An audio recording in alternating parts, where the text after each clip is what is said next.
Добро, би сакал да испратам една порака тука од општина Василево. Постои едно големо разочарување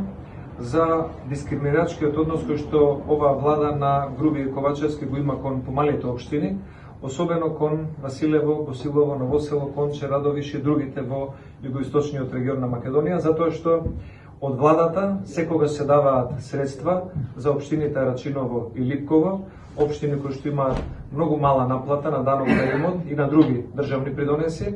а општините во југоистокот на Македонија секогаш имаат висока реализација на даночните обврски кон државата, но државата немаат помош. И сметаме дека ваквиот начин на дискриминирање на југоистокот на Македонија треба да прекине и најдобрата можност граѓаните ја гледаат во изборите кои што ќе се случат и оваа власт на Ковачевски и на Груби треба да биде казнета, за да може следната влада рамноправно да ги третира сите граѓани и општини и да се развива државата на еден подобар начин.